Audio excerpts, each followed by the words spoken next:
In the dead of night, I drove through an eerie, quiet road, my only company the heavy hum of the truck's engine. What seemed like an ordinary delivery took a sinister turn when I arrived at Diddy's mansion, greeted by masked guards and a mysterious cargo that would change everything. The weight of what I carried and the eerie silence that enveloped us became too much to ignore. As the trailer doors opened, I realized I wasn't just delivering goods. I was transporting a nightmare. What I witnessed that night will haunt me forever, and it all started with that one job. The call that brought me back to the road. Sometimes we think we've left behind the things that have shaped our lives, only to have them come back when we least expect it. That evening, I had no intention of returning to the world I'd spent 30 years in. The road had been my life, my identity, but I'd closed that chapter when I retired. I was ready to leave the long hauls, the loneliness, and the exhausting routine behind. My plan was to spend time with my family and find peace after decades of endless miles. But life, with its unpredictable twists, had other plans. It was an ordinary night, the kind where nothing special seemed to happen. I was sitting on the couch, flipping through the channels aimlessly, not even registering the noise of the TV. Then the phone rang, and my heart skipped a beat when I saw the name on the screen. My old manager. We hadn't spoken in years, since the day I hung up my keys and trucked off into retirement. For a moment, I debated letting the call go to voicemail. But something inside me, curiosity maybe, made me pick it up. "Hey, it's me!"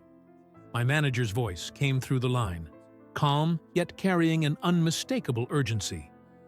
"I've got a job for you. 2 trips, simple deliveries. I need you." I rubbed my face in disbelief. I hadn't expected to hear from him. He knew I was retired. I'd made it clear the job was behind me. But then he mentioned the money. $1 million. Half up front, half after the second trip. My brain went numb.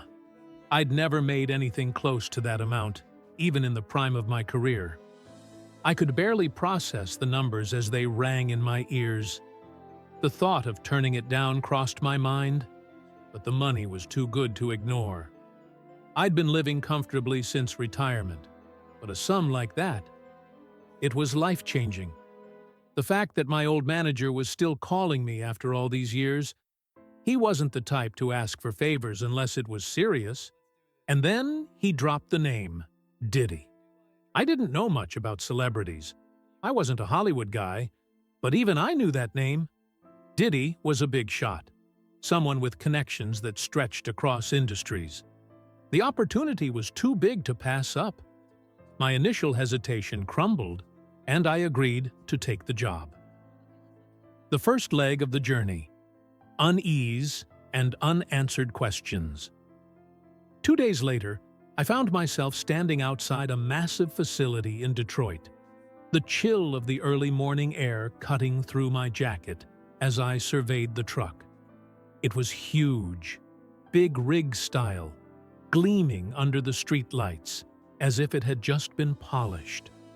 The trailer was already loaded, the contents hidden from view, covered by a large gray tarp. I didn't ask any questions. My manager had been clear that it wasn't my job to know what was inside.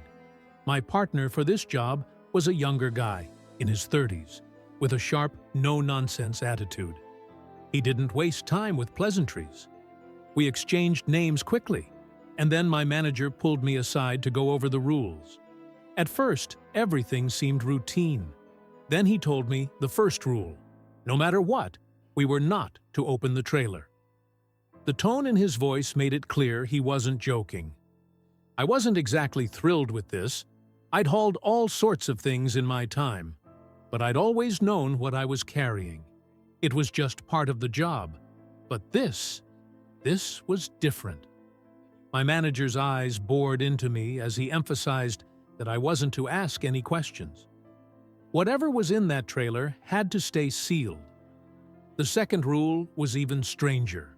2 cars would escort us, one in front and one behind, at all times. No exceptions. The final rule?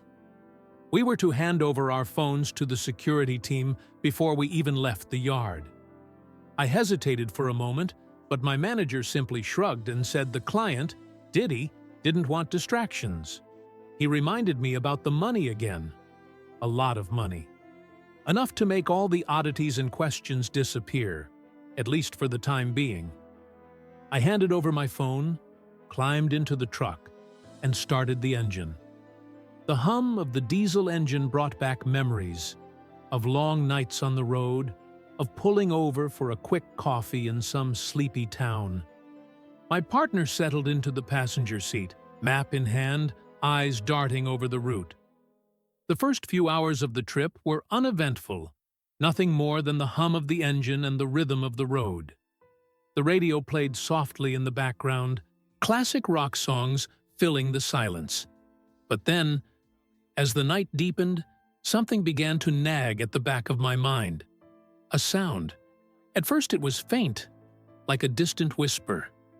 I chalked it up to the hum of the truck, or maybe the wind against the trailer.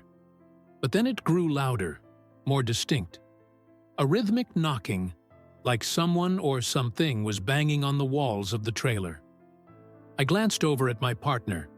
He was staring out the window, his face expressionless. I cleared my throat and mentioned the sound to him. His eyes flickered for a brief second, then he nodded. "Yeah, I heard it too," he said.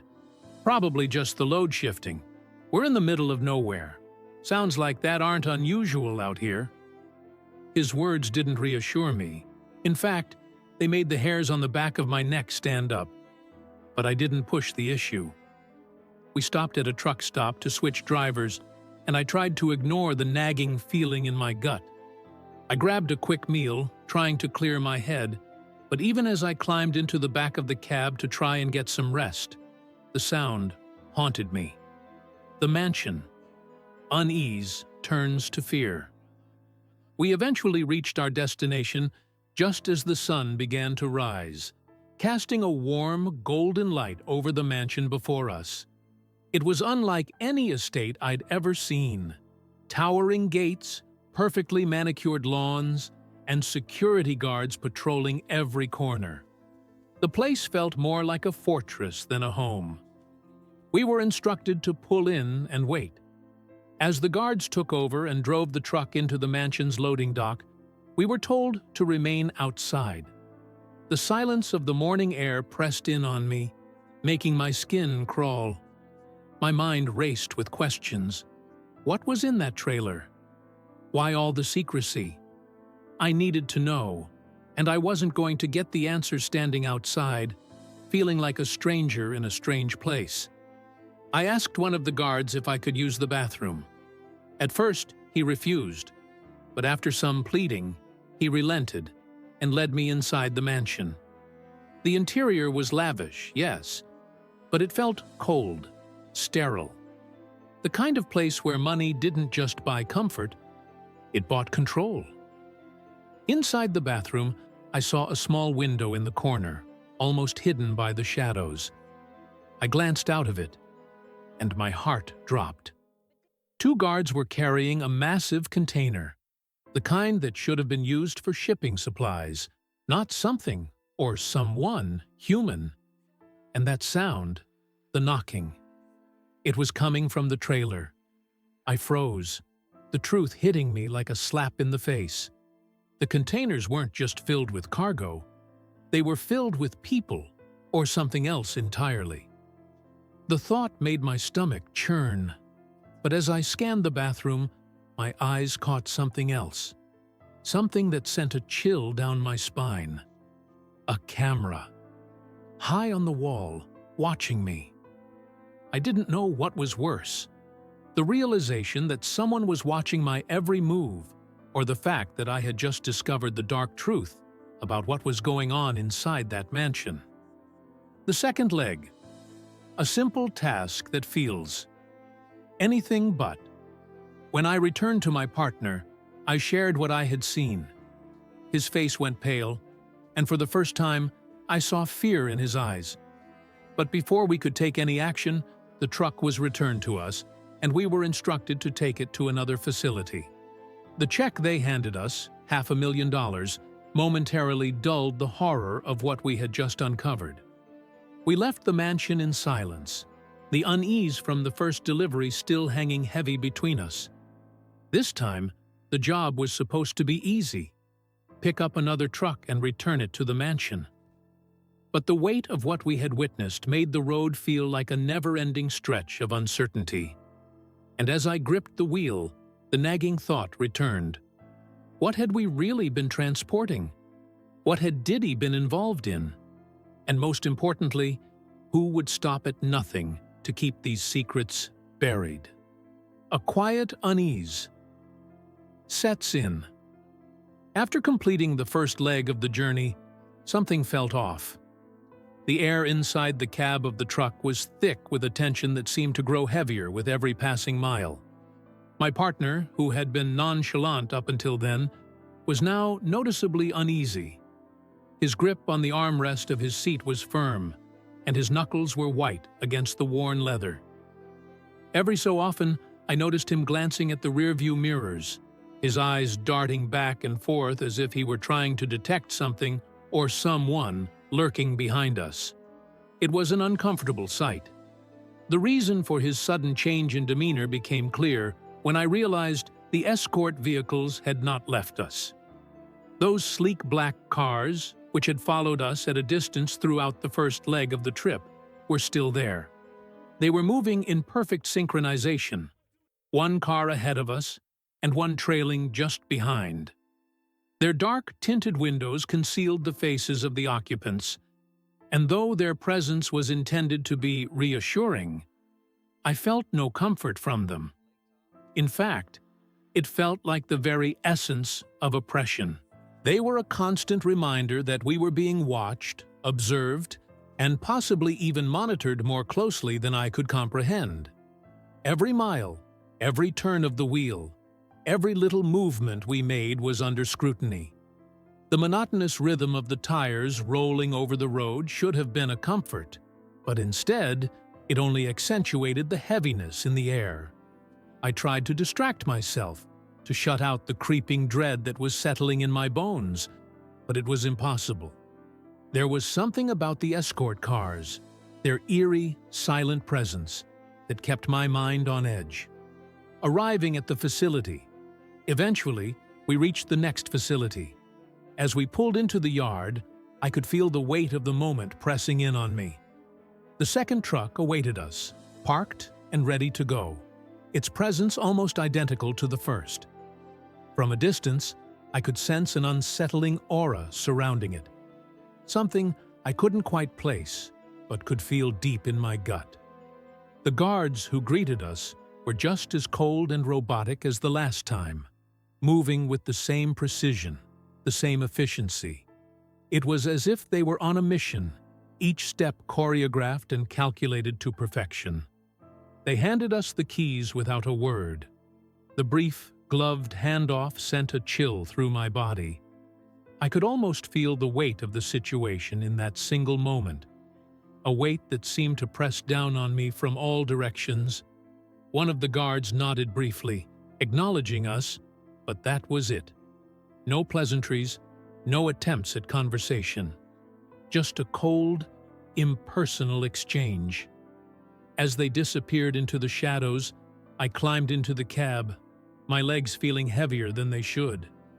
The weight of the situation seemed to anchor me to the truck, as though every mile we traveled would dig us deeper into whatever dark abyss we were unknowingly venturing into. The drive to nowhere. My partner offered to take the first shift, and honestly, I didn't mind. I felt the need to retreat into the shadows, to shrink away from the growing sense of unease that was consuming me.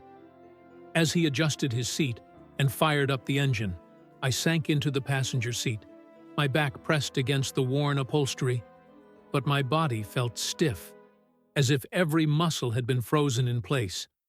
There was no relief in sight. The air inside the cab was thick, suffocating, and no matter how much I tried to relax, I couldn't shake the feeling that something was horribly wrong. The escort vehicles fell into formation immediately after we pulled out of the facility. One car slid effortlessly into position ahead of us, its taillights glowing faintly in the distance, while the other lingered just behind us, keeping us locked in place. Their movements were so synchronized, so perfect, it almost seemed choreographed. I kept glancing at the rearview mirror, watching the shadowy figures in the cars as they flanked us. There was no escape from them, no chance to break free from the sense that we were trapped in a situation beyond our control. The presence of the escort cars was no longer reassuring. It felt like a constant reminder that we were being watched, always watched. I tried to focus on the road, but the rhythmic sound of the truck's engine did little to ease my discomfort. Instead, it only served to highlight the gnawing feeling of dread creeping into the corners of my mind. Every mile felt like an eternity, but the worst was yet to come. The sounds from the trailer. As we drove deeper into the night, the sounds from the trailer began again. This time, they were louder. No longer faint or sporadic, the rhythmic banging was now frantic, desperate, as though whatever or whoever was locked inside the trailer was fighting to get out. The noise sent a chill down my spine. There were muffled cries now, too. Low, guttural sounds that seemed to rise and fall with an urgency that could not be ignored. The desperate nature of the sounds made my blood run cold, and I felt a knot tighten in my stomach. I turned to my partner, my voice low but firm. "We can't ignore this. Something's not right." He didn't even look at me. His eyes remained fixed on the road ahead, his hands tight on the steering wheel. After a few moments, he spoke in a low, gruff voice, almost dismissive. "We don't ask questions. That's the deal. You want to mess with it? Go ahead. But I'm not risking my life for something that doesn't concern me." His words hit me like a punch to the gut. There was no anger in his voice, just a cold, hard pragmatism that cut through me. Part of me wanted to argue, to tell him that we couldn't just sit back and do nothing, that we had to know what was going on. But another part of me, the part that understood how dangerous the situation was, knew he was right. Whatever we had found ourselves caught up in, it was bigger than us, bigger than anything we could handle. I leaned back in my seat, trying to block out the sound of the banging, the cries. The rhythmic pounding seemed to echo in my skull, rattling around like a drumbeat, a constant reminder that we were breaking the rules just by acknowledging it. The escort cars were still with us, their dark forms casting long shadows across the road as they stayed close, too close. Occasionally, the car behind us would flash its headlights briefly, almost as if to remind us that we were still being watched, still being monitored. Returning to the mansion. When we finally reached the mansion, the sun was beginning to set. The sky was painted in shades of orange and pink, casting long shadows across the sprawling estate that loomed ahead of us. The gates were massive, towering over us like something out of a nightmare. The walls were high, intimidating, and the entire place felt like a fortress, built to keep the world at bay. It was impossible to shake the feeling that we had entered a world far removed from the ordinary, a world of power, wealth, and secrecy. The guards were already waiting for us when we pulled in, their faces cold and impassive, their movements swift and efficient. They took over the truck immediately, unloading it with a sense of urgency. I stood by, my stomach churning with unease as I watched them work. There was something about the way they handled the cargo that made my blood run cold. Their eyes constantly darted around, as if they were afraid of being watched themselves. My partner stood beside me, his body rigid, his hands shoved deep into his pockets. He hadn't said a word since we arrived, and his silence only made me more uneasy. We stood there for what felt like an eternity, the silence between us growing heavier with each passing minute. The walls of the mansion seemed to close in on me, and I felt the weight of the situation pressing down on me from all sides. The faint sounds of movement inside the house only added to my unease. It was like a dream, or maybe a nightmare, one I couldn't wake up from. The final payment. After what felt like hours, the guards returned, their faces still unreadable. One of them handed us 2 envelopes, each containing the second half of our payment. Another $500,000. A total of $1 million for just 2 trips. The money felt heavy in my hands, but not in the way I had expected. Instead of feeling elated, I felt sick.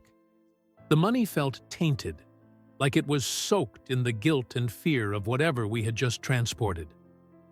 I glanced at my partner, who was clutching his envelope tightly. His face was pale, drawn, and he looked every bit as haunted as I felt.